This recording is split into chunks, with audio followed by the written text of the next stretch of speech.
মালাকাল মাউত আজরাইল যখন চলে আসবে, মানুষের কাছে এসেই বলা শুরু করে দিবে, ও আল্লাহর গোলাম, ও এরকম ভাবে তোমার রূহটা তুমি বের করে দিয়ে দাও। মানুষটা পেরেশান হয়ে যাবে, আমি আমার রূহ কিভাবে বের করব? আমি তো আমার রূহ বের করতে পারবো না। আমি আমার রূহটা আমি তোমার কাছে কিভাবে বের করে দিব? আমার বাইরে একটা ডাকাত যদি আপনার রাস্তায় দইরা কয়, এই বেটা দে তোর চোখটা তোরাতে কুল্লা কুল্লা আমার দিয়ে দে, পারবেন? এক কথা পারবেন? চাকু ধরছে, তুই দিতি না, তোর হাতে খোল, নাহলে কিন্তু একের খবর আছে। আপনি কি করবেন? ভাই আমার হাতে তো আমি আঙ্গুল, আপনার যদি একটা চাকু দিয়ে কই তোর আঙ্গুলটা কেটে আছে, পারবেন? অনেক ডর করে না? নিজের হাতে কিন্তু নিজে কেউ আঙ্গুলটাও কাটতে পারে না।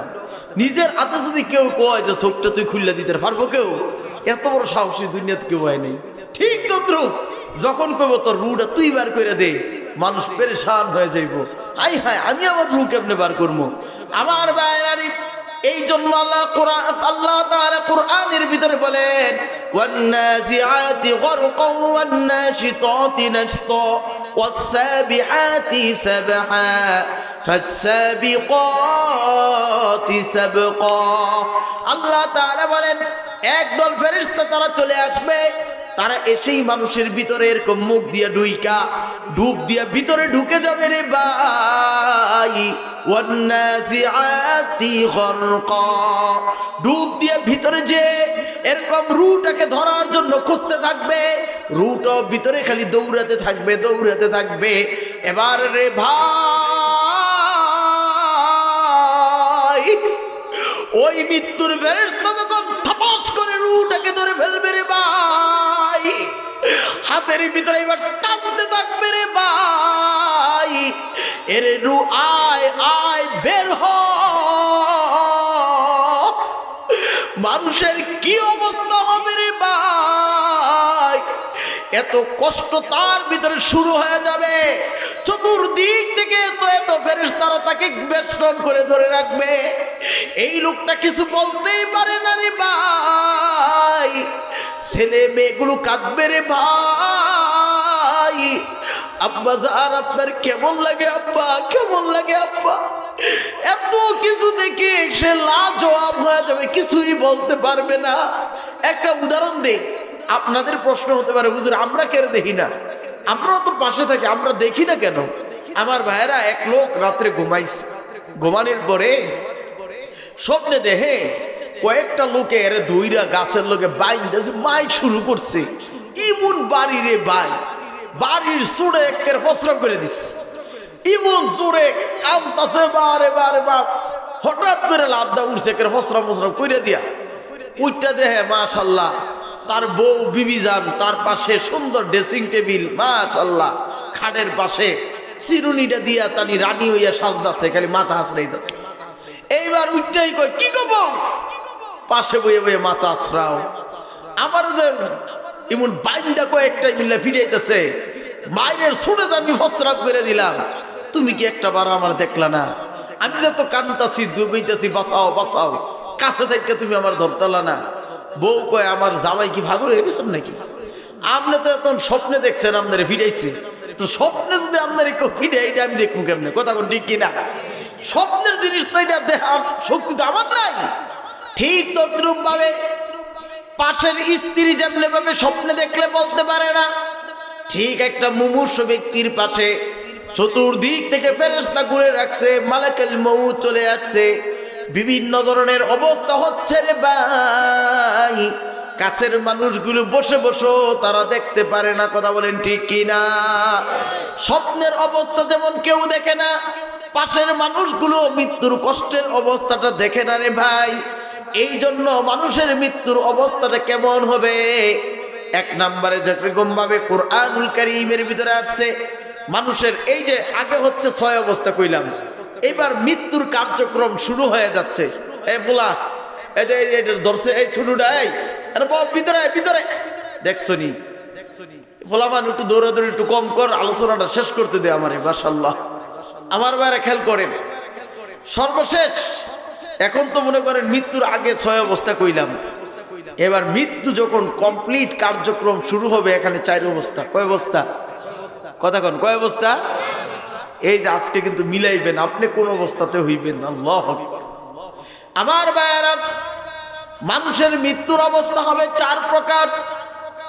1 নম্বরে অবস্থা হয়ে যাবে এরকম ভাবে, আল্লাহ তাআলা কোরআনের ভিতরে বলেন, ওয়াজাআত সাকরাতুল মাউতি বিল হক, ওয়াজাআত সাকরাতুল মাউতি বিল হক। মৃত্যুর পূর্ব মুহূর্তে যন্ত্রণাটা সবার হবে। মৃত্যুর যন্ত্রণা থেকে কেউ বাঁচতে পারবে না। এরে ভাই, ফেরেশতা যখন এরকম রূহটাকে ধরে ফেলবে, আমার ভাইরা মালাকাল মউত যখন এরকম ভাবে ধরে ফেলবে, বুকের ভিতরে হাতটা দিয়ে দিবে, আমার ভাইরা মানুষের ভিতরে তখন মৃত্যুর একটা এমন একটা ছটফট শুরু হয়ে যাবে রে ভাই। আম্মাজান আয়েশা সিদ্দিকা রাদিয়াল্লাহু তাআলা আনহা, বুখারী শরীফের riwayatের ভিতরে আছে, আম্মাজান নিজেই এরকম riwayat করেছে। আম্মাজান নিজেই বলেন, আল্লাহর হাবিব যেদিন এরকম ভাবে মারা যায়, আমি যখন মানুষের মৃত্যু দেখতাম, মানুষের মৃত্যুর সময় যদি দেখতাম মানুষের কষ্ট হয়, আমি মনে করতাম মানুষটা মনে হয় গুনাহগার, মানুষটার প্রতি আমার একটা খারাপ ধারণা হয়ে যাইত। কিন্তু আল্লাহর নবী যেদিন ইন্তিকাল করে, আল্লাহর নবীর মাথাটা আমার কোলের ভিতরে ছিল। হযরত আম্মাজান বলেন, আমি নিজে তাকায় রইছি আল্লাহর নবীর চেহারাটার দিকে। মৃত্যুর যন্ত্রণার যখন সাকরাতে মউতটা শুরু হইছে, আল্লাহর নবীর কপালটা বারবার ঘাইমা যায়, আল্লাহর নবীর নাক ঘেমে যাচ্ছে, আল্লাহর নবীর হাতের তালুগুলো ঘাইমা ঘাইমা যায়। আয়েশা সিদ্দিকা বলেন, আমার আঁচলটা দিয়া বারবার আমি আল্লাহর নবীর কপালটা মুইসা দেই, চেহারাটা মুইসা দেই, হাতের তালুগুলো মুইসা দেই। আল্লাহর নবীকে আমি নিজে দেখছি। মৃত্যুর পূর্ব মুহূর্তে আল্লাহর নবী হাত দুইটা বারবার শুধু আসমানের দিকে তুলে তুলে তুলে বারবার খালি কয়, ইয়া রাব্বিয়াল আলা, ইয়া রাব্বিয়াল আলা, ও আমার সবচেয়ে উঁচু রব, ও আমার মহান আল্লাহ, ইয়া রাব্বিয়াল আলা, ইয়া রাব্বিয়াল আলা। আয়েশা রাদিয়াল্লাহু তাআলা বলেন, আল্লাহর নবী এরকম ভাবে বলতে বলতে দেখি হঠাৎ করে দেখি হাতটা জমিনের ভিতরে পইরা যায়, আবার নবী আবার বেহুশ হইয়া যায়, নবীর জ্ঞান চলে যায়, আবার হঠাৎ করে জ্ঞানটা ফিরে আসে। আমার নবী দেখি আবারও হাতটা তুলতে থাকে, বারবার বলে, ইয়া রাব্বিয়াল আলা, ইয়া রাব্বিয়াল আলা। হযরত আয়েশা বলে, নবীর মৃত্যুর মুহূর্তে এই কষ্ট দেখা আমার ধারণা বদলে গেছে। না না না, মৃত্যুর কষ্টটা সবার জন্যই আসবে। হযরত আয়েশা বলেন, আমি কোরআনের ওই আয়াতটা সাথে সাথে আমার মাথার ভিতরে চলে আসছে। আল্লাহ যে কোরআনে ঘোষণা দিলেন, ওয়াজাআত সাকরাতুল মাউতি বিল হক, মৃত্যুর সাকরাতে মউত, সাকরাতে মউত, সাকরাতে মউতটা দুনিয়ার সবার এরকম স্বাদ গ্রহণ করা লাগবে। মৃত্যুর মুহূর্তে জিহ্বাটা এমন তিতা হয়, আমার বায়রা রে, এই সাকরাতে মউতটা আপনার আমার সবার আসবে। কপালগুলো যদি গেমে গেমে যায়, নাকটা যদি গেমে গেমে যায়, মনে করতে হবে মৃত্যুর লক্ষণটা বড় সুন্দর, মনে হবে লক্ষণটা জান্নাতি মানুষের মৃত্যুর লক্ষণ। এ আমার ভাইয়ারা, এ আমার দাদারা, ভালো করে বুঝেন। 1 নম্বরে যেই মৃত্যুর আলামতটা হবে, যেই সিমটম শুরু হবে, যেই আলামতটা আপনি দেখবেন, এর নাম হচ্ছে 1 নম্বর হবে সাকরাতুল মাউত। মৃত্যুর কষ্টটা কিন্তু সবার হবে। যারা বলে মানুষ খালি উম্মতে মুহাম্মদী মার দুধ খাইতে খাইতে মরে যাবো গা, এটা সব ভুল, এটা বাদ দেন। এই কিচ্ছা কাহিনীর দিন শেষ। এই কিচ্ছা কাহিনী কইয়া কইয়া মানুষকে শেষ করে দিচ্ছে। অথচ আল্লাহর কোরআন স্পষ্ট বলতেছে ওয়াজাআত সাকরাতুল মাউত বিল হক, সাকরাতে মউতকে পৃথিবীর কেউ অস্বীকার করতে পারবে না। আল্লাহ বলেন হক, এটাই সত্য। অথচ আমরা মঞ্চে বইয়া মানুষকে খুশি করানোর লাইগা আপনারা মরে যাইতেছেন, জান্নাতি হয়ে যাইতেছেন, রসুল সব মাফ করায় থুয়ে গেছে গা, আপনি বুঝে আস্তে আস্তে মরে যাবেন গা। এত সহজ, এত সহজ। আল্লাহ বলেন না, ওয়াজাআত সাকরাতুল মাউত বিল হক, পৃথিবীর কেউ নাই সাকরাতে মউতের হাত থেকে বাঁচতে পারে। আমার ভাইরা, সাকরাতে মউত সবার জন্য আসবে, তবে দ্বিতীয় নাম্বার স্তরের যে মৃত্যুটা হবে তার নাম হবে গমারাতুল মাউত। দুই নাম্বারটার নাম কি কত দি? গমারাতুল মাউত। নাম কি? এই জোরে কর, দুই নাম্বারটার নাম কি? গমারাতুল মাউত। প্রথমটার নাম কি? সাকরাতে মউত। দ্বিতীয়টার নাম কি কইলাম? গমারাতুল মাউত। আজকে শিক্ষা নেন, ভাববেন যে জীবনে আজকে একটা কথা শুনেছি। প্রথমটার নাম বললাম সাকরাতুল মাউত, এটা মুমিনের মৃত্যু, ইমানদারের মৃত্যু। দুই নম্বর যে মৃত্যুটা হবে তার নাম হচ্ছে গমারাতুল মাউত। এই মৃত্যুটা হচ্ছে পাপিষ্ঠদের, এই মৃত্যুটা হচ্ছে বেঈমান কাফেরদের, এই মৃত্যুটা হচ্ছে আল্লাহ দ্রোহীদের। তাদের মৃত্যুর অবস্থাটা এত ভয়ঙ্কর হবে। আল্লাহ বলেন ওয়ান্নাজিআতি গরকা ওয়ান্নাশিতাতি নাশতা, ফেরেশতা যখন রূহটাকে টানতে টানতে নিয়ে আসবে, পায়ের আগা থেকে এরকম ভাবে বুক পর্যন্ত যখন টানতে থাকবে রে ভাই, মানুষটা তখন গলা কাটা গরুর মতো ঘেঙ্গাতে থাকবে, জিহ্বাটা চিবাইতে থাকবে, কামড়াইতে থাকবে, এমন খিস্তে থাকবে, চোখগুলো বড় বড় হয়ে যাবে, খিস্তে খিস্তে প্রস্রাব পায়খানা করে দিবে। আল্লাহ তাআলা বলেন এই মৃত্যুটার নাম হচ্ছে গমারাতুল মাউত। এই গমারাতুল মাউতটা এত কষ্ট হবে যেন জীবিত একটা খাসি ভেড়া, জীবিত একটা দুম্বারে যদি উল্টাভাবে আপনি লটকাইয়া কুরবানির সময় যেভাবে আমরা চামড়াটাকে এরকম ভাবে পায়ের দিক থেকে টাইনা টাইনা যেভাবে আমরা খসাইতে থাকি, একটা জীবিত ছাগল ভেড়াকে কেউ যদি এরকম চামড়াটা টাইনা টাইনা যদি চলতে থাকে, একটা ছাগল ভেড়ার যতটুকু কষ্ট হবে রে ভাই, তার চেয়েও 1000 গুণ বেশি পরিমাণ কষ্ট দিয়ে একটা নাফরমানের রুটারে বার করা হবে। বলে নাউজুবিল্লাহ। এর নাম হচ্ছে গমারাতুল মাউত। এর নাম কি? আপনারা বিরক্ত হইতেছেন আমার কথায়? হ্যাঁ আমার ভাইরা, আস্তে আস্তেই কথা বলতেছি, যেহেতু আপনারও লোক সংখ্যা কম, শান্ত মনে আপনাদের বুঝানোর জন্য বলতেছি। আমার ভাইরা, মৃত্যুর প্রথম অবস্থার নাম বললাম সাকরাতে মাউত। এটা মুমিনের মৃত্যু, কষ্ট হবে, তবে ওই কষ্টটা গমারাতুল মাউতের মতো হবে না। গমারাতুল মাউত হচ্ছে পাপিষ্ঠদের মৃত্যু। এবার আসেন, দুই স্তর বললাম, এবার আসেন তৃতীয় নম্বর স্তর। মানুষের মৃত্যুটা যখন টানতে টানতে যখন এরকম ভাবে রুটাকে আনতে আনতে গমারাতুল মাউত, ভয়ঙ্কর মৃত্যুর অবস্থা যখন হয়ে যায়, মানুষের রুটা এরকম ভাবে টানতে টানতে নিয়ে আইসা এরকম ভাবে, এই যে চান আমার দিকে তাকান, জীবনে আজকে শিক্ষা লোন, এই যে আমাদের গলার এখানে ঘাড়ের নিচে, গলার এই যে নিচে ছাকনি বলে না, এটা কি বলে?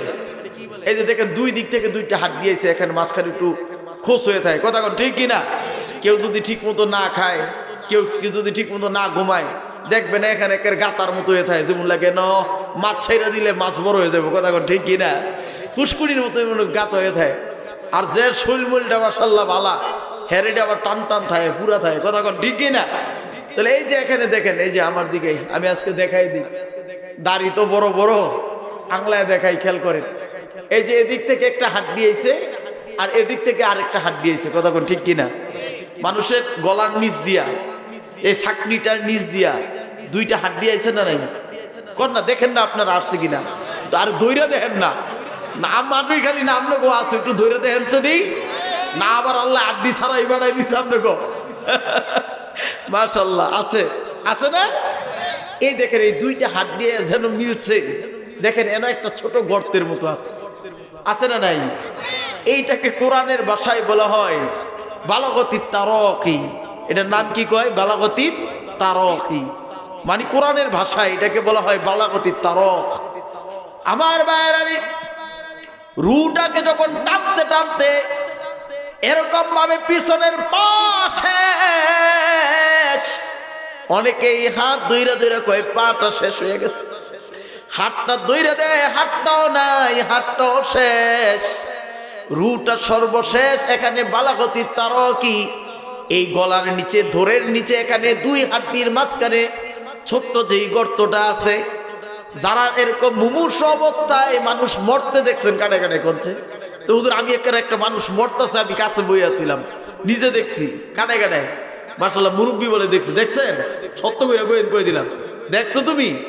আমি মাশাআল্লাহ অনেকে দেখছে, মাশাআল্লাহ একের মুমূর্ষু মানুষটা মরতেছে এমন আমি নিজে দেখছি, আমার হাতে দুই একজন নিজে মারা গেছে, আমি নিজে দেখছি মানুষের মৃত্যুটা, অনেক কাছ থেকে দেখছি। দেখার পরে কোরআনের সাথে মিলায় মিলায় একবারে পাই টু পাই কোরআন যেমনে বলছে এমনি এমনি আমি দেখছি কোরআনের সাথে মিলাইয়া, যে কোরআন যেমনে বলছে আসলে মানুষের মৃত্যুটা কেমনে কিনা দেখছি, আসলেই ঠিক এমনি মানুষটা মারা যায়। দেখেন আমি যেমনে কই আপনারা আজকে স্বীকার করতে বাধ্য হইবেন, হয় এমনি মারা যায়।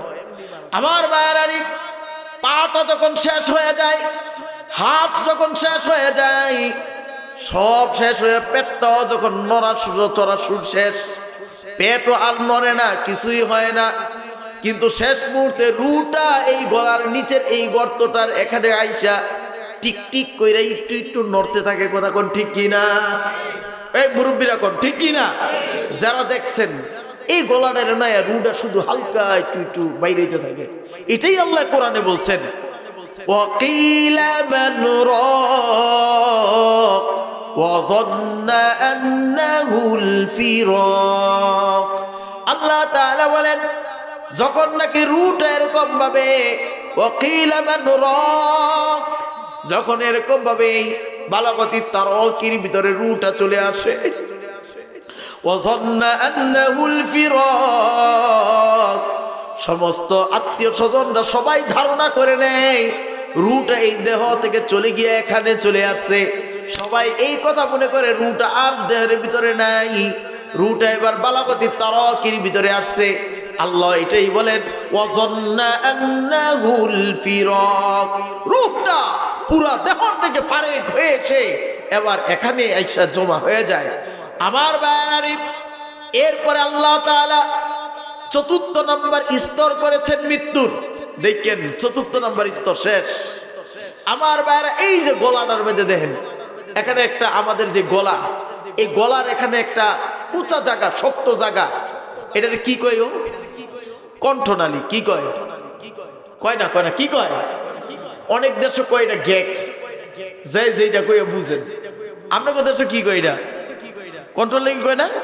মাশাআল্লাহ, এই যে গলার মধ্যে একটা শক্ত হাড্ডির মতো থাকে, এটাকে বলা হয় কণ্ঠনালী। এটাকে বলা হয় আরবিতে বালাগাতিল হুলকুম। এটা কি বলা হয় বলেন না? বালাগাতিল হুলকুম। আমার ভাইরা চতুর্থ নম্বর স্তর যখন মানুষের দেহ থেকে রুটা চলে আইসা এরকম ভাবে বালাগতির তারকির ভিতরে আসে, শুধু এই জায়গাটাই লড়তে থাকে।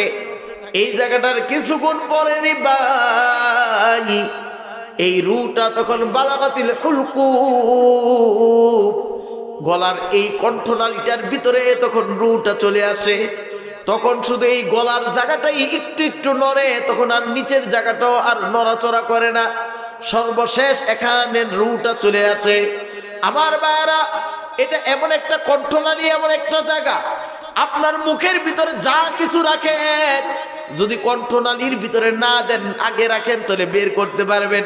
যদি কণ্ঠনালীটার ভিতরে চলে যায় সেই জিনিসটা আর কোনোদিন পেট থেকে বের করা যায় না। কথা কোন ঠিক কিনা? ঠিক তদ্রূপ ভাবে এই কণ্ঠনালীটা হচ্ছে মানুষের একটা সীমানা, ভিতরে ঢুকলে বের হয় না, আর বের হলে ভিতরে আর ঢুকে না।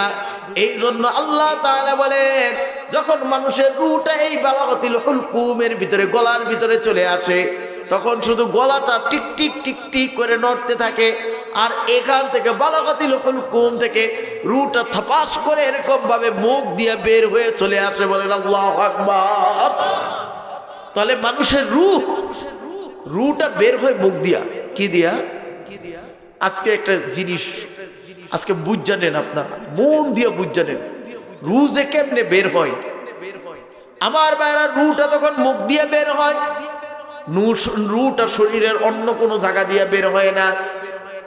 রুটা মানুষের যখন মুখ দিয়ে বের হয়, আল্লাহর নবী সাল্লাল্লাহু আলাইহি ওয়াসাল্লাম হাদিসের ভিতরে বলে, একটা পাতিল ভরা যদি পানি থাকে, এই পাতিল থেকে যদি কেউ গড় গড় করে পানি ঢেলে দেয়, বাস বাতাস লাগবে, এই এরকম ভাবে এই পানির একটা পাতিলের ভিতরে যদি পানি থাকে, মা বোনেরা রান্না করে পাতিল দিয়া, পাতিলটা ভরা পানি, কেউ যদি এটাকে কাট করে ঢাইলা দেয়, এই কথাটা খেয়াল করেন, কাট করে যদি পানি এরকম ঢাইলা দেয়, মুখটা ভইরা যেমন কলকল করে পানিটা পড়ে যায়, ঠিক মানুষের মুখটা দিয়ে কলকল করে রুটা বের হয়ে যায়। কোন আল্লাহু আকবার। বুঝছেন আপনারা? কোথাও এটা আটকে না, এই কন্ট্রোলার পরে রুটা আর কোন জায়গায় আটকে থাকে না, একবার কলকল করে এসে এরকম ভাবে বের হয়ে পড়ে যায়। আমার ভাইয়েরা পড়তে দেরি, সাথে সাথে ওই যে ৭০,০০০ ফেরেশতা প্লেট নিয়ে আসছে, এই প্লেটটা মুমূর্ষু ব্যক্তির মুখের কাছে ধরে, রুটা আইসাই এত সুন্দর প্লেটটার উপরে পড়ে যায়। এবার প্লেটটার উপরে পড়ার সাথে সাথে যেই রেশমের কাপড়গুলো আছে, এই কাপড়টা দিয়ে এলোমেলো করে সুন্দর করে রুটারে ঢাকে, ঢাকার পরে এটার ভিতরে সুন্দর করে এরকম ভাবে মেশকার জাফরান লাগাইয়া দেয়, কাফুর লাগাইয়া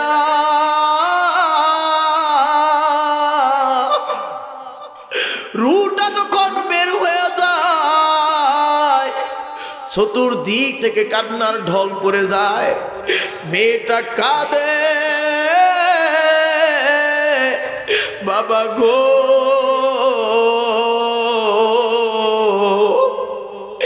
স্ত্রী স্বামীর জন্য কাঁদে, একটা সন্তানের মা সন্তানের এই অবস্থা থেকে কান্না শুরু করে দেয়। যারাই এখানে দাঁড়ায় থাকে, আত্মীয় স্বজন সবাই কাঁদতে থাকে, কিন্তু ওই দিক থেকে মালাইকা ফেরেশতারা আপনার আমার রুটারে নিয়ে তারা রওনা হয়ে যায়। তারা এখানে কেউ আর অবস্থান করে না, 1 মিনিটও দাঁড়ায় না, তারা এই রুটা নিয়ে এবার তাদের সফর শুরু হয়ে যায়।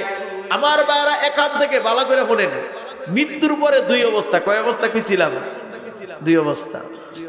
এই 2 অবস্থা বলে আমার আলোচনা শেষ। আজকে একটা জীবনের কঠিন পর্যায়ের আলোচনা আপনাদেরকে শোনাইলাম। আমার ভাইরা রুটা যখন নিয়ে যাওয়া শুরু হয়ে যায়, সবচেয়ে আশ্চর্য আলোচনা হলো এইটা, মানে যেরকম এই আলোচনাটা হলো সবচেয়ে গুরুত্বপূর্ণ। আমার ভাইয়েরা রুটা যখন এরকম নিয়ে সফর শুরু হয়, ওই রুটা নেওয়ার জন্য সব ফেরেশতা একবারে যায়, মালাইকায়ে হাফেজারাও যায়, তারপরে এরকম কিরামান কাতিবিন ফেরেশতারাও যায়, ৭০,০০০ যেই ফেরেশতারা আসছে তারাও যায়, তারপরে জান্নাত থেকে স্পেশাল যেই 500 ফেরেশতা আসছে তারাও যায়। ভুলে গেছেন আপনারা? এই জিনিসগুলো মনে আছে না? এই সব যারা ছিল, 5 নম্বরে মালায়েকা এরকম ভাবে, মালাকাতুল এরকম ভাবে আজরাইল, সেও তার দলবল নিয়ে এই রু নিয়ে যায়। কথা বুঝতেছেন আপনারা? 5 দল আসমানের দিকে যাওয়া শুরু করে। কয় দল? 5 দল আসমানের দিকে যাওয়া শুরু করে। এইবার শুনেন সবচেয়ে গুরুত্বপূর্ণ কথা, আসমানে যখন রুটা নেয় তখন কি হয় জানেন? আপনারা এই আলোচনা অনেকে শুনেননি। আমার ভাইয়েরা, এই রুটাকে যখন আসমানের কাছে নিয়ে যাওয়া হয়, আসমানের কাছে অত্যাধুনিক একটা কম্পিউটার ফিট করা আছে। আমার ভাইয়েরা, দুনিয়াতে যেমন কম্পিউটার আছে, আপনার আমার ব্যাংকের কাছে গেলে একটা এরকম ভাবে আমাদের স্মার্ট কার্ড দিয়ে দেয়। কার্ডটা যখন মিশিং এর ভিতরে, বুথের ভিতরে গিয়ে ঢুকান, যত টাকা দরকার, কাঠের ভিতরে টাকা থাকলে সাথে সাথে মিশিং টাকা দিয়ে দেয়। আপনার কাঠের ভিতরে যদি টাকা না থাকে, মিশিং সাথে সাথে কাঠটা ধাক্কা মাইরা ফালায় দেয়। কথা কোন ঠিক কি না? দুনিয়ার মানুষ যদি এত সুন্দর কাঠ আবিষ্কার করতে পারে রে ভাই, আমার আল্লাহ তোমার আমারে বানাইছে, তিনি কত বড় জ্ঞানী। সেখানে যাওয়ার পরে প্রথম আসমানের দরজাটা লাগানো থাকবে। আসমানের ফেরেশতা প্রশ্ন করবে, কার রূহ নিয়ে আসছেন? বলবে ইমুকের সন্তান ইমুক। বলবে তারকে কি নিয়ে আসার জন্য বলা হয়েছে? বলে হ্যাঁ। ও আচ্ছা, তাহলে এক কাজ করেন, হ্যাঁ আমল নামাটা এনে জমা দেন। কথা বুঝছেননি? এই যে খেয়াল করেন, প্রথম আসমানের ভিতরে মানুষের আমল নামা চাবে ঈমান এবং আকীদা। কি ঈমান এবং কয়টা? ঈমান এবং আকীদা। আজকে এইটা বুঝেন, প্রথম আসমানে মানুষের আমলটা চাইবে ঈমান এবং আকীদা। ঈমান কারে কয়? আমরা যে আল্লাহর উপরে ঈমান আনছি। আকীদা কারে কয়? আকীদা হচ্ছে আল্লাহ কয়জন কয় না? কয় না আল্লাহ কয়জন? এটা হচ্ছে আমাদের বিশ্বাস, আকীদা। আমরা মুসলমানরা আকীদা হিসাবে বিশ্বাস করি আল্লাহ একজন। হিন্দুরা আকীদা হলো অনেক, কিন্তু বিশ্বাসের ক্ষেত্রে কিন্তু সবাই এক। আমরা বিশ্বাস করি আছে আল্লাহ, হিন্দুরাও বিশ্বাস করে আছে, তবে হেরা মনে করে অনেক, আমরা মনে করি কম, একজন। কথা কোন ঠিক কি না? তাহলে আকীদার পার্থক্য কিসের পার্থক্য? কয় না আকীদা। আকীদা এটা একটা আরবি শব্দ। আমার ভাইয়েরা, এরকম ভাবে মানুষের মৃত্যুর পরে যখন সেখানে এরকম যাওয়া হবে, বলা হবে মানুষের আকীদাটা ঠিক আছে কিনা, আকীদার ভিতরে কোনো শিরকি আমল আছে কিনা, আকীদার ভিতরে কোনো বেদাতি আমল আছে কিনা, আকীদাটা কি তার আহলে সুন্নাত ওয়াল জামাতের আকীদা আছে কিনা, আকীদাটা কি পরিষ্কার আছে কিনা। এবার এরকম ফেরেশতা বলবে তার আকীদা, ঈমান এবং আকীদার কাগজটা, রিপোর্টটা জমা দেন। আমার ভাইয়েরা, কিরামান কাতিবিন ফেরেশতা সাথে সাথে টান দিয়েছে, এই পরিমাণ ঈমান আর আকীদার বিষয় ছিল, সবটি তাও একসাথে দিয়ে দিবে। দেওয়ার সাথে সাথে রিপোর্টটা যদি ভালো হয়, দেখে ঈমান 100 থেকে 100, মাশাআল্লাহ, আকীদাও 100 থেকে 100, আসমানের প্রথম দরজা খুলে যাবে। কোন আল্লাহু আকবার না? রূহটা নিয়ে এবার ফেরেশতারা দ্বিতীয় আসমানের দিকে রওনা হবে। বলেন আল্লাহু আকবার বলেন। দ্বিতীয় আসমানের দিকে রওনা হবে রে ভাই। দ্বিতীয় আসমানের কাছে যখন যাওয়া হবে, সেখানে যাওয়ার সাথে সাথে ফেরেশতা বলবে আল্লাহর বান্দার জীবনে যতগুলো রমজানের আমল আছে, জীবনে কতগুলো রোজা সে পালন করেছে, তার রোজার আমলগুলো এখানে শো করেন। বালেগ হওয়ার পর থেকে রোজাগুলো কি ঠিক মতো আদায় করেছিল কিনা, এই রোজার আমলগুলো এখানে দেন তো দেখি। এবার কিরামান কাতিবিন ফেরেশতা টান দিয়া রোজার আমলগুলো সেখানে শো করবে। দেখবে এরকম ভাবে মিশিং থেকে উত্তর এসে যাবে, মাশাআল্লাহ রোজার আমলগুলো 100 ঠিক আছে। এবার দ্বিতীয় আসমানের দরজাটা খুলে যাবে। বলেন আল্লাহু আকবার। বুঝতেছেন আপনারা? তৃতীয় আসমানের রূহটাকে নিয়ে যাওয়া হবে। তৃতীয় আসমানে যাওয়ার পরে বলা হবে বান্দার জীবনের নামাজের আমল কি আছে, নামাজের রিপোর্টটা দেন তো দেখি। এই জন্য আল্লাহর নবী বলেন আউয়ালু মা ইউহাসাবু বিহিল আবদু ইয়াউমাল কিয়ামাতিস সালাত। মানুষের এরকম ভাবে নামাজের হিসাবটা আল্লাহ তাআলা হাসরের ময়দানে সর্বপ্রথম শুরু করে দিবে। 3 নাম্বার আসমানের কাছে যখন নামাজের রিপোর্ট দিবে, দেখবে বালেগ হওয়ার পর থেকে তার আমল নামায় কাজা কোনো নামাজ নাই। মাশাআল্লাহ মাশাআল্লাহ, নামাজের আমল খুব ভালো। এবার তৃতীয় আসমানটাকে আল্লাহ খুলে দিবেন। বলেন আল্লাহু আকবার। এবার তিনি রওনা হবেন চতুর্থ আসমান। কয় নম্বর আসমান? এবার কিন্তু মুখস্থ করুন লাগবে এটা। প্রথম আসমানে কি কইছি? ঈমান এবং আকীদা। প্রথম আসমান কি? ঈমান এবং 2 নম্বর আসমানে কি বলছি? রোজা। 2 নম্বরে কি? 3 নম্বর আসমানে নামাজ।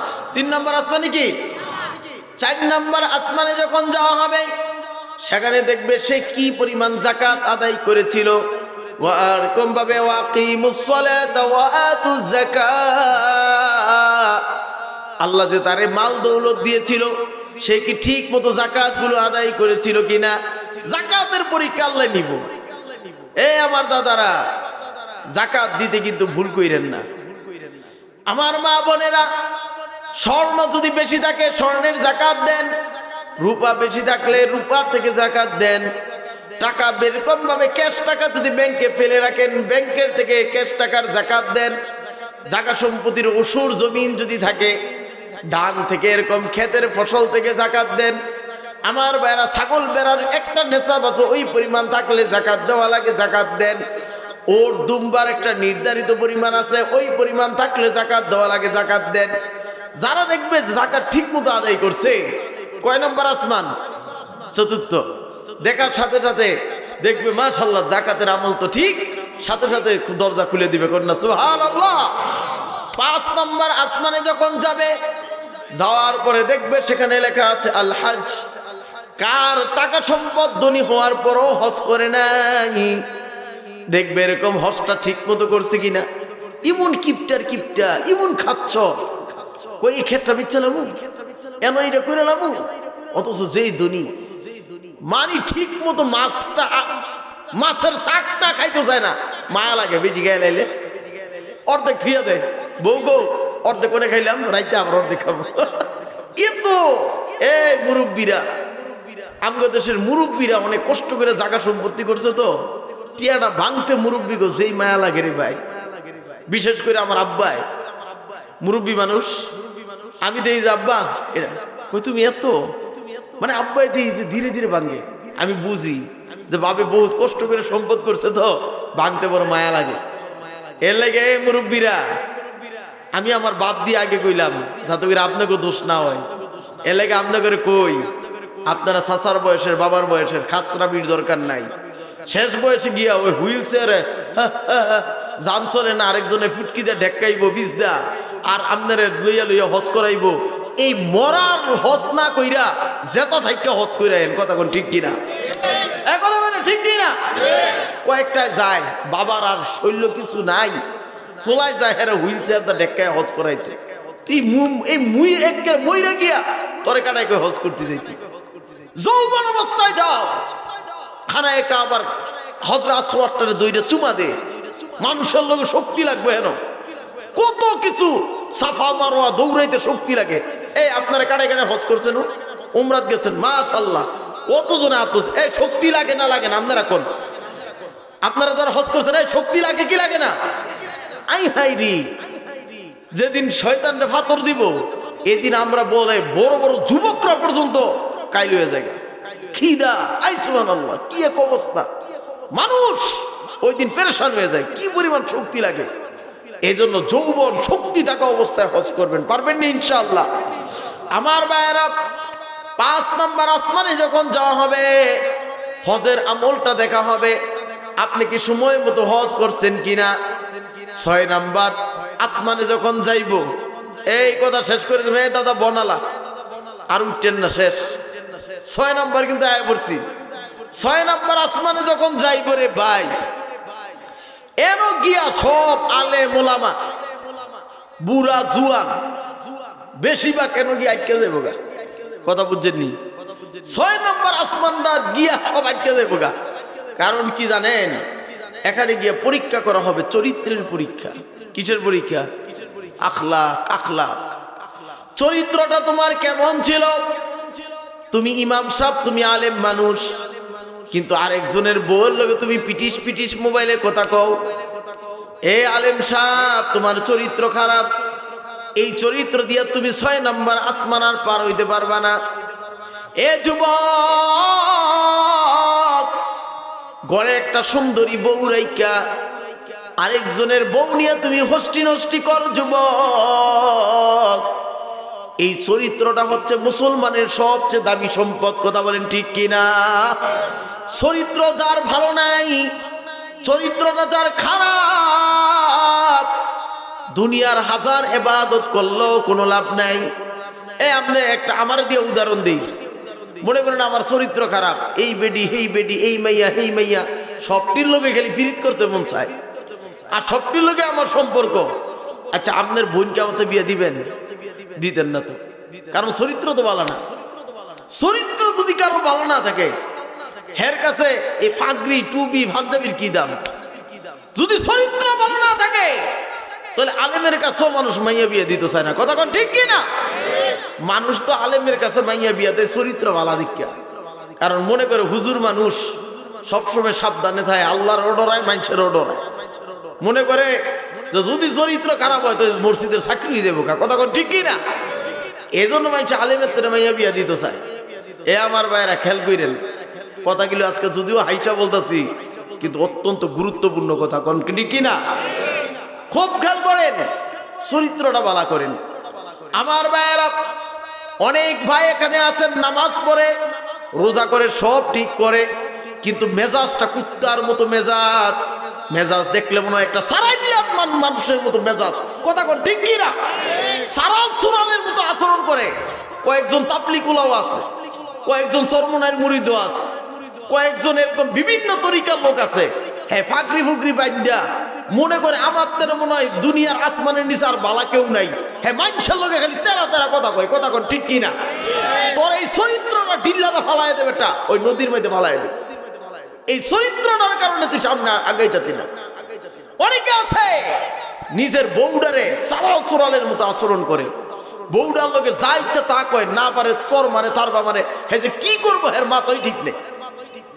এই চরিত্র যদি পরিবর্তন না করেন সামনের আসমানে আপনারা 6 নম্বর আসমানে ধরা গায়ে যাবে আপনারা রাগ হয়েছেন আমার কথায় রাগ হয়েছেন আপনারা দাওয়াত দিলে দিবেন না দিলে নাই কিন্তু কই যাবো আজকে কথা কোন ঠিক না আজকে হুন্ডালন চরিত্র ভালো করেন মিয়া অনেকের চরিত্র এত খারাপ কথা শুনলে শৈল্যকালী পিছা দাবাই রায় কথা কোন ঠিক কিনা অনেকের বাবা এনো পয়সা আছেন আজকে বাবাল করে কইলি কত অনেকের বাবা এনো আছেন হারা গ্রামের বিচার করে হারা গ্রামের মাতবর কিন্তু নিজের পোলাটারে কোনোদিন বৈশা একটু ঘরের ব্যাপারে কোনোদিন পরামর্শ করে নেই নিজের ছেলেটারে কোনোদিন সালাম দিয়ে কয় বাবা কেমন আছো তুমি বাবা আয় নিজের এত জ্ঞানী মনে করে আর পোলারে মনে করে বেককল এর লেগে বেককলই তোরে শেষ করে দেয় কথা কোন ঠিক কিনা কথা কোন ঠিক কিনা হারা জীবন খালি তুই মানুষের নাপতালি করস তোর পোলাটারে লইয়া কোনোদিন ঠান্ডা মাথায় একটা কথা কস নাই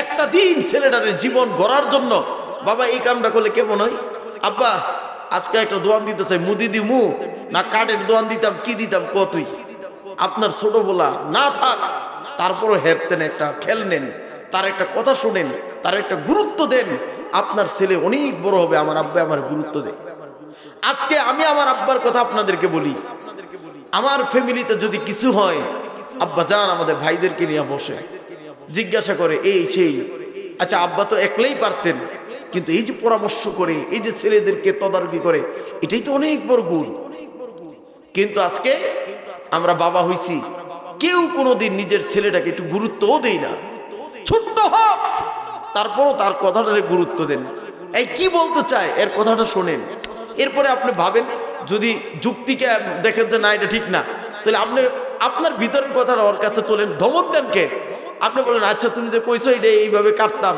আচ্ছা এটা করলে তো আমাদের লস এত হয় আর ওইটা করলে তো ব্যবসাটা এরকম হয় তুমি কি কও ওই লাভ আর লসটা হের সামনে তুললা ধরেন তো হেই মাথা কাটাই করবো না আব্বা আপনার দুই ঠিক কথা কোন ঠিক কি না এইভাবে ছেলেদেরকে চিন্তাশীল বানান ছেলেদেরকে যোগ্য বানান তাহলে ইনশাআল্লাহ চরিত্র যদি আপনার ভালো হয়ে যায় সন্তানের লোকে চরিত্র ভালো করেন বউয়ের সাথে চরিত্র ভালো করেন মসজিদের ইমামের সাথে গিয়ে মেজাজ দেখায়েন না বউয়ের সাথে কাজ্জা লাগিয়া না পারলে গিয়ে ইমাম সাহেবের লোকে ধর্ম যায় কথা কোন ঠিক কিনা যারা দেখবেন বউয়ের লোকে পারে না ঘরের মধ্যে হ্যাঁ গো একমাত্র কাজ্জা লাগার জায়গা হইলো মসজিদ কই মসজিদ গিয়া ফাওদা ঘষা দেয় কিরে ময়লা আসেনি থাকলে ওই মসজিদ সাহেব কেন বালু হেরে রয়েছে কে কারণ হ্যাঁ কিন্তু গরম হয়ে দাঁড়ে না কইলে কিন্তু বউ পিসা দাবাই রেইব কথা কোন ঠিক কিনা বউয়ের ফিসার বাড়ি হেরো খাইতে পারতো না এলাকায় মসজিদের মুয়াজ্জিনের লগে ধার মিটায় কথা কোন ঠিক কিনা যদি বেড়াগিরি দেখাতে হয় ঘরের বউয়ের লোকে বেড়াগিরি দেখা এই জন্য আজকে আমাদের চরিত্র কিছু পরিবর্তন করা দরকার চরিত্র হচ্ছে দুনিয়ার সবচেয়ে বড় একটা সার্টিফিকেট নামাজ রোজা যা আছে এর চেয়ে সবচেয়ে বড় দৌলতের নাম হচ্ছে চরিত্র আল্লাহর নবীকে আল্লাহ বলেন ইন্নাকা আলা খুলুকিন আযীম নবী আপনাকে সবচেয়ে বড় নিয়ামত আমি চরিত্র দিয়েছি কোন সুবহানাল্লাহ কে কে নিয়ত করছেন চরিত্র ভালো করবেন ইনশাআল্লাহ রাজি আছেন ইনশাআল্লাহ হাত নামান আল্লাহ আমারে সবাইরে চরিত্র ভালো করার তৌফিক দেখুন আমিন নিয়ত করেন আজকে তেনে অন্য কেউ বউ লোকে কথা কইবেন না পারবেন তো ইনশাআল্লাহ নিজের বউটা তুই আরেক বেটার বউ লোকে কথা কইতেছে কি মজা রে ভাই আইসুবান আল্লাহ নিজেরটা হাজার সুন্দর হইলো পরেরটা কাইলে হইলো সেইটাকে খুরখির মুনের চাকটা এজন্য গুনার ভিতরে মজা লাগে, ভুলেও কোনোদিন কেউ গুনার দিকে হাত বাড়াবেন না। এই পরকিয়া আমার মা বোনেরা আপনাদেরকে বলি, আপনারা যদি কোনো যুবককে পাত্তা না দেন, গোটা পৃথিবীর কোনো যুবক আপনার সাথে গুনাহ করতে পারবে না। কথা বলেন ঠিক কি না? আল্লাহ আমাদের গুনাহ থেকে হেফাজত করেন, বলেন আমিন। তারপরে 7 নাম্বার শেষ, চরিত্রের পরে যখন নাকি চরিত্রের মধ্যে আপনি ফাঁস হয়ে যাইবেন রে ভাই, আপনি তো এবার 7 নাম্বার আসমানের দিকে যাইবেন। যাওয়ার সাথে সাথে কইব, এই তোমার তাহাজ্জুদের আমলটা এনে দাও। কিসের আমল? আল্লাহু আকবার কর না। এইটা কইলে তো সবাই ফেল। কথা কয় না, ঠিক না? রমজান ছাড়া তাহাজ্জুদ মনে হয় আর হরণ যায় না, কারণ সেহরি খায় আর নামাজের সময় রইছে, ওই ভাগে 4 তারিখ 4 টাকা তাহাজ্জুদ হয়ে গেল। কথা কোন ঠিক কি না? সেহরিটা খাইয়া অনেক অবসর টাইমটা কি করব, এই ভাগে খালি একটু তাহাজ্জুদ পড়ে। রমজানটা আইলে একটু তাহাজ্জুদ পড়া হয়, রমজান গেছে তো তাহাজ্জুদ গেছে। কথা কোন ঠিক কি না? আপনারা নিয়ত করেন তাহাজ্জুদ পড়বেন ইনশাআল্লাহ। আমি আপনাদের কাছে গর্বের সাথে আনন্দের সাথে বলি, আমার আব্বাজান আমার মা এত আমলি, আমি কোনোদিন আমার বুঝ হওয়ার পরে আমার আব্বারে তাহাজ্জুদের নামাজ কাজা হইতে কোনোদিন দেখিনি। এত বুজুর্গ মানুষ আমার আব্বাজান আম্মা, দুজন বেঁচে আছে। দোয়া করেন আল্লাহ আমার আব্বা আম্মারে নেক হায়াত দেখো না, আমিন। আমার ভাইয়েরা, আলেম হইছি কথা ঠিক, অনেক বড় আলেম হইছি, কিন্তু আব্বা আম্মার মতো এত আমলি হইতে পারিনি। কথা বুঝছেন? সত্য কথা বললাম আপনাদের সামনে, আব্বা আম্মার মতো এখনো আমলি হইতে পারিনি। আপনারা দোয়া করেন আল্লাহ নিয়ে আব্বা আম্মার মতো আমলি বানায় দেয়, বলেন আমিন। আমিও আপনাদের জন্য দোয়া করি আল্লাহ আপনাদেরকেও আমলি বানায় দেন, বলেন আমিন। আমার ভাইয়েরা, 7 নাম্বার আসমানটা যখন পার হইব, 7 নাম্বার আসমানটা পার হয়ে দেখবে একটা মসজিদ। এই মসজিদের নাম হচ্ছে মসজিদে মামুর, বাইতুল মামুর। নাম কি? বাইতুল মামুর। এই মসজিদের সামনে গিয়ে দেখবো হযরতে ইব্রাহিম খলিলুল্লাহ ঢেলান দিয়া বয়ে রইছে, বয়ে আসতেছে। আসসালামু আলাইকুম। কিও 7 ধাপ পার হয়ে না পড়ছেন? কোন আল্লাহু আকবার। 7টা ধাপ পার হয়ে পড়ছো। এবার বলে মাশাআল্লাহ মারহাবা। মসজিদের সামনেই কোণার মধ্যে এই মসজিদ এনো, মসজিদের পরে জান্নাতের সীমানা। কন্যা সুবহানাল্লাহ, কি সুন্দর সুন্দর ঘর। হযরত খলিলুল্লাহ বলবেন এই রুটারে এরকম জান্নাতের ছাদের উপরে রেখে দেন। কন্যা সুবহানাল্লাহ। এই আমাদের রূহগুলো কোথায় রাখবে? জান্নাতের ছাদের উপরে। আল্লাহ কোরআনে বলেন ওয়ামা আদরাকা মা ইল্লিয়ুন, আমাদের রূহগুলোকে জান্নাতের ছাদে রাখবে, জান্নাতে না। খেয়াল করেন, বিচার হওয়ার পরে মানুষের রূহ জান্নাতে যাবে, এর আগ পর্যন্ত জান্নাতের ছাদের উপরে ওয়াইটিং এ থাকবে। আমার ভাইয়েরা, এত অন্তত খালি জান্নাতের খালি উপরের কথা বললেন, নিচে জানান লাগতো না। ও কথা কয় না, সিজ্জিন আছে না নাই, এটা কোনের দরকার। ওইতে কথা কয় না, ওনে আর বাড়ে না। 2 কথাই কয়ে দেয়, যান এইটা আর এতটি স্তর কইয়া লাভ নাই। বাকি 2 কথাই শেষ হইল। সিজ্জিনটা হইল যখন নাকি আপনার আমার রুডারে প্রথম আসমানে নিয়ে যাইব, গিয়া যখন দেখবো কইবে ঈমান এবং আকীদাটা দে জমা। যখন ঈমান আর আকীদার মধ্যে দেখবো 0-0, কইব এইটা তো একেবারে, কারণ প্রথমে ঈমান নাই, আকীদাও ঠিক নাই। কইবে এই রুডারে দইরা দেখ ঢিল্লা, এই উপর থেকে ফেরেশতা এমন জোরে ঢিল্লা দিব রে ভাই। এই কিতাবের ভিতরে দেখছে রুটা পুরা জমিনের দিকে আইসা যেখানে তার কবর, এই কবরের ভিতর দা ঢুইকা, তার দেহটার ভিতর দা এই যে একেবারে সিনার মাঝখান দা ঢুইকা এই লাশটা ছিদ্র কইরা এরপরে নিচের দিকে খালি যাইতেই থাকবে। জমিনের 7 স্তর শেষ কইরা আসমানের এরকম ভাবে জমিনের নিচেও 7টা আসমান আছে। কয়টা আসমান? কথা কয় না, কি আছে? আপনাকে বিশ্বাস হয় না? এটার নিচে যে আসমান আছে এটা বিশ্বাস হয় না? আপনাদের একটা উদাহরণ দেই, তৈরি বুঝবেন। এই যে চান, আমার হাতের দিকে চান। হ্যাঁ চান, এদিকে তাকান, খেয়াল করেন। এই যে দেখেন আমি একটা গুল বানাইলাম, এটা একটা বলের মতো, দেখছেন আপনারা? এটাকে বলা হয় বৃত্ত, গুল। বিজ্ঞানের পরিভাষায় এটাকে গুল বৃত্ত বলে। এই পুরো পৃথিবীটা হচ্ছে একটা গুল বৃত্তের মতো। বুঝতেছেন আপনারা? এই পুরা পৃথিবীটার প্রথম আসমানে এইভাবে ঘুইরা ধরে রাখছে, পুরা মুরগির ডিমের মতো। কথা কয় না, বুঝছেন? ডিমের ভিতরে যেমন একটা গুল কুসুম আছে না নাই? এই হলুদ কুসুম আছে না নাই? এই কুসুমটারে যেরকম ভাবে চতুর্দিক দিয়ে সাদা সাদা ডিমের যে কি কয়টারে খোসা, হ্যাঁ ঠিক আছে, মানে ডিমের খোসাটা যেভাবে এই কুসুমটারে চতুর্দিক থেকে যেভাবে ধরে রাখছে, পুরা পৃথিবীটারে প্রথম আসমানে এইভাবে প্যাকেট করে এইভাবে ধরে রাখছে। কোন সুবহানাল্লাহ। এই প্রথম আসমানটারে দ্বিতীয় আসমানে আবার ক্যাপসুলের মতো ধরে রাখছে, আবার দ্বিতীয় আসমানকে তৃতীয় আসমান, চতুর্থ আসমান, পঞ্চম আসমান, একটাকে একটা এইভাবে ধইরা আল্লাহ তাআলা একটারে আরেকটার ভিতরে ঢুকায় রাখছে, একটারে আরেকটার ভিতরে ঢুকায় রাখছে, একটারে আরেকটার ভিতরে ঢুকায় রাখছে। কন্যা আল্লাহু আকবার। তাহলে যদি এরকম প্যাকেটিং থাকে, তাহলে উপরও আসমান আছে, নিচেও কি আছে? কথা কয় না, কি আছে? উপরে যদি থাকে প্যাকেটিং, তাহলে নিচে নাই, তাহলে নিচেও আসমান আছে। ঠিক তদ্রুপ ভাবে এক ঢিল দেওয়ার সাথে সাথে রুটা কয়েকরকম জমিন বেদ কইরা গিয়া, 7 আসমান বেদ কইরা গিয়া জাহান্নামের ছাদের উপরে গিয়া রুটা পড়বো। এটাই বলা হয় ওয়ামা আদরাকা মা সিজ্জিন। নবী গো, আপনি কি জানেন সিজ্জিনটা কি? সিজ্জিনটা হচ্ছে জাহান্নামের একটা ছাদ। এই ছাদের উপরে গিয়া রুটা পড়ে যাবে। যাই হোক, বাজে কয়টা? 12টা 7 বেজেছে। আল্লাহু আকবার, আমি তো খেয়ালই করি নাই। বাদ দেন, বোয়াটাও 10:30টার পরে হয়ে গেছে।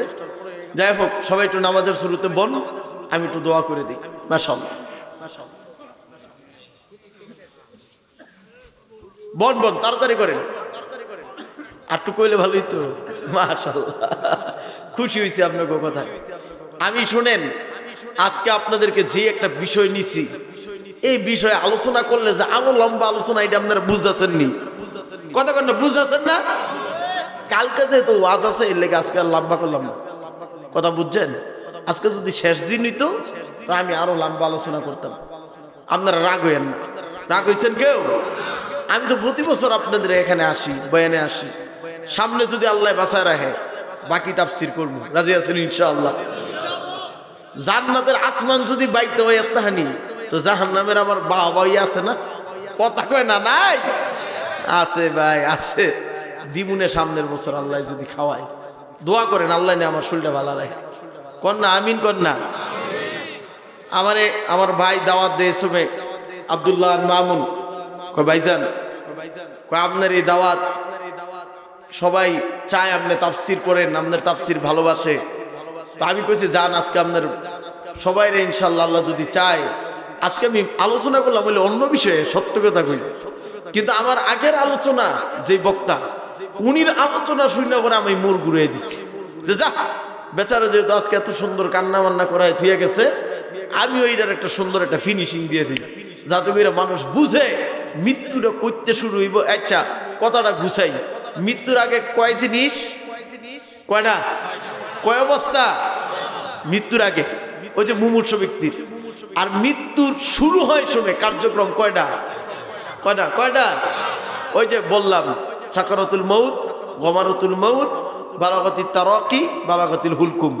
তারপরে মৃত্যুর পরে আবার 2 অবস্থা। কয়টা? ওই যে হয়তোবা রুটা উপরের দিকে যাবে, আর নাহলে রুটা নিচের দিকে যাবে, হয়তোবা ইল্লিন নাহলে সিজ্জিন।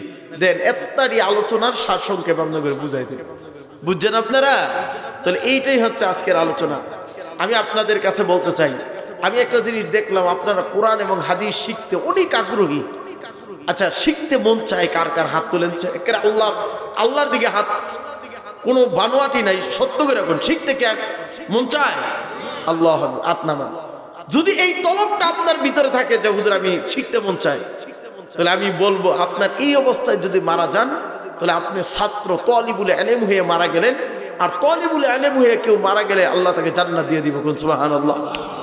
এই তালিবুল ইলম বুড়া বয়স ছাত্র হইতে রাজি আছেন ইনশাআল্লাহ? রাজি আছেন? তাহলে আমি আজকে আপনাদেরকে বলি, সামনে আসলে প্রশংসা ভালো না। আমাদের এই যে আব্দুল্লাহ আল মামুন, আসলে আমি জানি না আপনাদের এলাকার সন্তান, আপনারা তো আরো বেশি জানেন, কিন্তু আমরা যে বন্ধুর মতো চলছি, 1 বছর পড়ছি, এরপরে আমি আবার অনেক পড়াশোনা করছি, উনিও ভিন্নভাবে লেখাপড়া করছে, কিন্তু উনি দেখলাম আলহামদুলিল্লাহ আপনাদের নৈশকালীন বয়স্ক দিনী শিক্ষা বিভাগ একটা মাদ্রাসায় চালু করছে। ইশারের নামাজের পর এখানে আপনাদের মুরব্বীদের জন্য 1-2 ঘন্টা কইরা একটু কোরআন একটু হাদিস, আপনি যদি দিনে একটা কথা শিখেন, কয়টা? এই তোরে 365 দিনে আপনি 365টা কথা শিখছেন। একটা করেও যদি ছোট ছোট হাদিস পুরোনো না পারেন, হাদিসের মূল কথাটা যদি সারসংক্ষেপটাও যদি আপনি পারেন, তবে তো আল্লাহ দিলে আমরা যে আলেম হইছি একদিন হয়ে গেছি গা। এক কথা কোন একদিন হইছি? প্রতিদিন অল্প অল্প অল্প অল্প পড়ছি। কত বছর পড়ছি দেন? 18 বছর 19 বছর পড়ছি। আমি কিন্তু অনও পড়ি, এখনো এশিয়ান ইউনিভার্সিটিতে আমি ভর্তি, এখনো লেখাপড়া করি। অথচ আমি মুফতি, মাওলানা, তাফসির পড়ছি, উচ্চতর আরবি সাহিত্য পড়ছি, আবার ইসলামী স্টাডি নিয়ে পড়াশোনা করতেছি, আবার মাদ্রাসাত পড়াই, দাওরায় হাদিসে আমি ক্লাস করি, এরকম ভাবে নাসাই শরীফ বড় বড় কিতাব পড়াই। কোরআনের পরও আমি আরো পড়তেছি।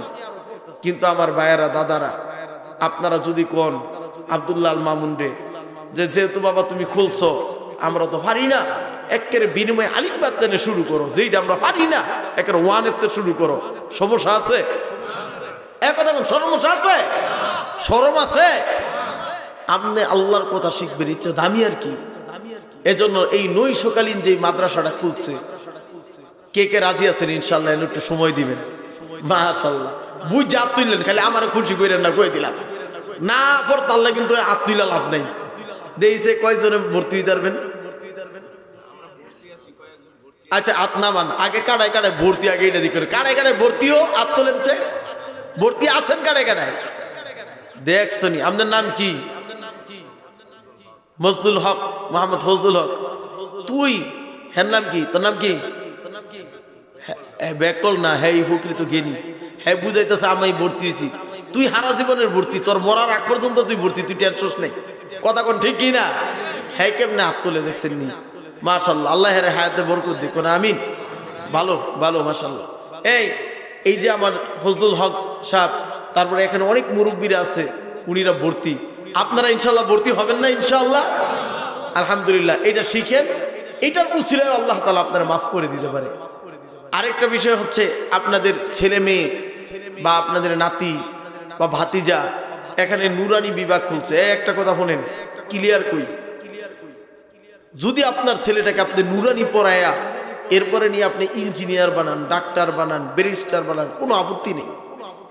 কিন্তু একটা কথা মনে রাখেন, আমাদের যত আলেম হই, এই নুরানিতে ওই সব নামাজ শিখায়, জানাজা শিখায়, ঈদের নামাজ শিখায়, এগুলো কিন্তু বড় কিতাব পড়ায় কিন্তু শিখায় না, সব কিন্তু আমরা নুরানিতেই শিখছি। এজন্য আপনার ছেলেটার যদি নুরানিতে আপনি শিখাইলেন, তাহলে এই ছেলেটা সারা জীবন এই নাজারা পড়ার কারণে তার জীবনটা সুন্দর হয়ে যাবে। কথা বলেন ঠিক কি না? তাহলে আপনাদের বাচ্চাগুলোকে নাজারায় ভর্তি করবেন তো ইনশাআল্লাহ। সাথে সাথে এখানে একটা কিতাব বিভাগের একটা ক্লাস খুলছেন, সেটা হচ্ছে তা আদব বিভাগ, এরকম ভাবে প্রথম বর্ষ মাদানী নেসাবের আপনারা আরবি বিভাগের। তো ইনশাআল্লাহ আপনারা যদি ভর্তি করেন, মাদ্রাসাটা জমে যাবে। 1 বছরে আলহামদুলিল্লাহ পরিবেশ সুন্দর হয়েছে। আপনারা প্রতিষ্ঠানটার প্রতি খেয়াল রাখবেন।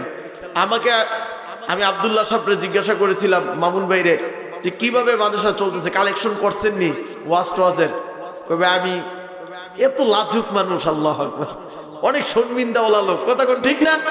আমি দেখছি ওকে কাছ থেকে, অনেক লাজুক ছাত্র জমানায়। আমি কিছু খাওয়াইতে নইলো খাইতে না, কিন্তু আমি জোর করলে পরে খাইতো। যাই হোক, এরকম ভাবে আব্দুল্লাহ ভাইয়ের এই মাদ্রাসাতে তো উনি শুনছি যে ভাই যে আমার দিয়া গেছে, আমি কি না করিনি, আমি সবাই টেয়ে নিচ্ছি, কিন্তু আমি কারো কাছে চাই নাই। তো আমার একটা আবদার, আগামীকাল অন্তত পক্ষে আপনারা আপনাদের মন মতো, আমি যার যার মতো নিজে নিজে মুসাফা করে ইনশাল্লাহ দিয়া লাইবেন। এটা একটা বালা যে কালেকশন নাই, কিছু নাই, কিন্তু যে যার মতো শরীক হইব। তবে আগামীকাল আমিও আব্দুল্লাহ ভাইয়ের কাছে, মানে মামুন ভাইয়ের কাছে আবদার করব, সর্বলাস্ট অন্তত পক্ষে সবার সাথে একটু মুসাফা করে যে যেমন পারে ছেলেদেরকে দিবে। ইনশাল্লাহ এটা মাদ্রাসার ফান্ডে চলবে। কথা বলেন ঠিক আছে না? ইনশাআল্লাহ আপনারাও শরীক থাকবেন। আল্লাহ তাআলা সবাইকে তৌফিক দেখ। আমার মা বোনেরা যারা আছেন, আপনারাও ইনশাআল্লাহ আগামীকাল একটু শরীক থাকার চেষ্টা করবেন। সবাই একটু নামাজের শুরুতে বসেন, তাড়াতাড়ি ভাই। হ্যাঁ, আজকে একটু দিত। বিসমিল্লাহ, আইনসে কাটাই কাটাই দিবেন, আমার হাতও দেন। যাক এ কয়েকটা ফোলাফান খারো রে যা ওই যে মুরব্বী কইতাছে যে আজকেও তো দিলে দিতে পারে আপনার নাম কিও শহীদুল্লাহ ভাই দেখছেন নগদ আইসা একবারে দিয়ে গেছে এই যে যত পারেন দেন আইন আমার অতই দেন আমি আপনার গোলাগে আজকে দোয়া করবো মন খুলে পান করে মাশাআল্লাহ জাযাকাল্লাহ দেন কোনো দরাবান্ধা নাই দেহি যে যত দিতারেন এই একবার গাজীপুর আপনি কই যে গাজীপুর কোনাবাড়ি আছে না এ কথা কয় না চিনছেন আপনারা ওই যে গাজীপুর কোনাবাড়ি কয় না এ কোনাবাড়ি গেছে একবার ওয়াজ করতে তো আমি কালেকশনের মধ্যে মাশাআল্লাহ জাযাকাল্লাহ অনেক খুশি হইলাম মাশাআল্লাহ দেন আলহামদুলিল্লাহ গাজীপুর কোনাবাড়ি গেছে ওয়াজ করতাম তো এক লোকে আমি কইতাছি যে এই সবচেয়ে বড় নোটটা কাটাই দিবেন আল্লাহ মাশাআল্লাহ আইন আমার সাথে একটু মুসাফা করে যান আলেমের সাথে মুসাফা করেন আইন মাশাআল্লাহ কিও ভাই এত টাকা দিতেছে মাশাআল্লাহ আল্লাহু আকবার আমি খুব খুশি হইলাম মাশাআল্লাহ আপনাদের আন্তরিক ভালো আছো ভাই মাশাআল্লাহ আল্লাহ তোমার নেক সন্তানের বাবা বানায় দেখ আমিন মাশাআল্লাহ জাযাকাল্লাহ এই মহিলারা আমার মা বোনরা যদি কেউ দিতে চান এই ভিতর ওই জায়গায় লোক আছে